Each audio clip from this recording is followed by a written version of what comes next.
Hello everyone, চায়ের সাথে নিমকি না হলে জমে নাকি? খাস্তার মুচমুচে নিমকি কিভাবে বানাবে চলো তোমাকে শিখিয়ে দিই। সবার প্রথমে নিয়ে নিতে হবে ময়দা। ময়দাটাকে কিন্তু ভালো করে একদম চেলে নিতে হবে।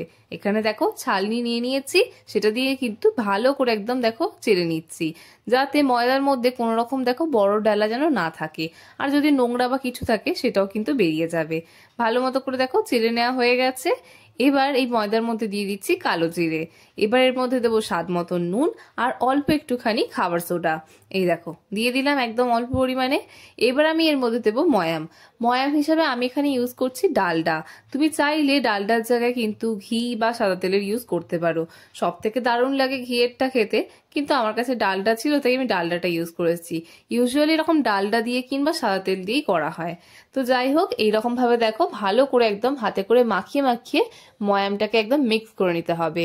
ময়ামের পরিমাণটা কিন্তু বেশি করে দিতে হবে, তবেই কিন্তু নিমকিটা ক্রিস্পি হবে। এবার ভালো করে আমি জল দিয়ে কিন্তু একটা ডো মেখে নেবো। এই ডোটা হবে যেরকম আমরা লুচি মাখি ঠিক সেই রকম। ভালো করে একদম দেখো এইরকম ভাবে মেখে মেখে কিন্তু আমি এটাকে মিক্স করছি। একবারে অনেকটা জল দিয়ে দেবে না, অল্প অল্প করে জল দেবে, দিয়ে কিন্তু ভালো করে এরকম ভাবে মেখে নেবে। এবার আমি এটাকে একটু রেস্ট দেবো। ভালো মতো করে মেখে নেওয়ার পর রেস্ট দিতে হবে তোমার 10 থেকে 15 মিনিটের মতন। খুব বেশি রেস্ট দেওয়ার কিন্তু কোনো প্রয়োজন নেই। এই দেখো রেস্ট দেওয়ার পর আমি একটুখানি হাতে করে দোলে নিয়েছিলাম। তারপর কিন্তু আমি এর থেকে লেচি কাটবো। এখানে কিন্তু বড় বড় করে লেচি কেটে নিচ্ছি, তাহলে কিন্তু একবারে কাজটা সেরে যাবে। এই দেখো এখানে অনেকগুলো করে আমি বড় বড় লেচি কেটে নিয়েছি। এবার আমি এখানে যেখানে বেলবো সেই জায়গাটা একটুখানি ময়দা দিয়ে নেবো। দিয়ে আমি এরকম ভাবে দেখো ভালো করে টেনে টেনে যেরকম ভাবে লুচি বেলতে হয় ঠিক সেই রকম ভাবে বেলবো। আর একটু পারলে পাতলা করে বেলবে, যত পাতলা করে বেলবে নিমকিটা কিন্তু তত সুন্দর ফুলবে, আর যত ভালো ফুলবে তত কিন্তু সুন্দর ক্রিস্পিও হবে। এই দেখো গোল হয়নি, কিন্তু যেরকমই শেপ হোক না কেন একটু চওড়া করে বেলে নিয়েছি। এবার এখানে পিৎজা স্লাইসার দিয়ে কিন্তু আমি এটাকে ভালো করে দেখো এরকম নিমকি শেপ দিয়ে দিচ্ছি। তোমার কাছে স্লাইসার না থাকলে তুমি ছুরির ইউজ করবে। তো ভালো করে দেখো এরকম ভাবে কিন্তু কেটে নিতে হবে। ভালো মতো করে কাটা হয়ে গেছে। এবার বাকি যে লেচিগুলো আছে সেগুলোকেও কিন্তু আমরা সেম ভাবে এরকম ভাবে বেলবো, বেলে কিন্তু শেপ দিয়ে দেবো। তুমি যতটা পরিমাণে নিমকি বানাবে সেই অনুযায়ী কিন্তু তুমি ময়দাটা মেখো, তারপর এইরকম ভাবে শেপ দিয়ে দিও। একের পর এক দেখো আমি উপরে রাখছি, এতে একদমই জড়িয়ে যাবে না, চিন্তা করার কোনো বিষয় নেই। তেলে দিলে দেখবে সব কিন্তু ছেড়ে যাবে। এই দেখো নিমকির শেপগুলো কি সুন্দর হয়েছে, একদম দোকানের নিমকির মতন। এরপর ভাজবো যখন, তখন দেখবে পুরো একদম দোকানের নিমকি না বাড়িতে বানানো চিনতেই পারবে না। এই দেখো তেল দিয়ে দিয়েছি। তেলটা গরম হয়ে যাওয়ার পর আমরা কিন্তু নিমকিগুলোকে এরকম ভাবে দিয়ে দেবো। এই দেখো আমি জড়ো করেই মোটামুটি দিয়েছিলাম, কিন্তু ছেড়ে যাচ্ছে কি সুন্দর।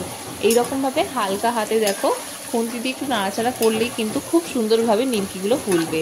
যত পাতলা করে বেলবে দেখো নিমকিগুলো কিন্তু তত ভালো ফুলবে। আমি দেখো পাতলা করে বেলেছিলাম বলে কি সুন্দর ফুলেছে, আর ফুলে দেখো একদম উপর দিকে চলে এসেছে।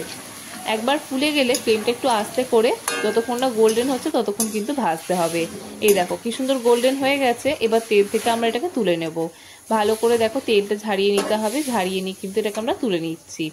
তুলে নিয়ে এবার একটা টিস্যু বা যে কোনো নিউজ পেপারের উপর রাখবে, যাতে যে তেলটা আছে সেটা যেন বাইরে চলে যায়। তোমরা যারা বাইরের নিমকি খেতে খুবই ভালোবাসো তারা কখনো সেই তেলটা দেখো যেই তেলেতে কিন্তু নিমকিটা ভাজা হয়।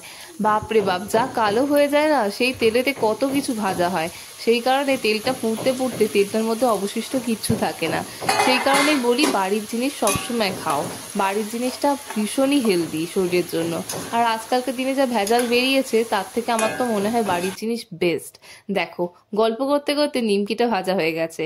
আর দেখো এখানে ম্যাক্সিমাম নিমকি কিন্তু একদম ফুলো ফুলো হয়েছে। আর ক্রিস্পটা তো আগেই শুনেছো, তাও একবার দেখিয়ে নাও কত সুন্দর ক্রিস্পি হয়েছে। এই নিমকিতে তুমি একটুখানি বিট নুন দিয়ে বা যে কোনো ধরনের চাট মশলা দিয়ে কিন্তু ফ্লেভারিং করতে পারবে।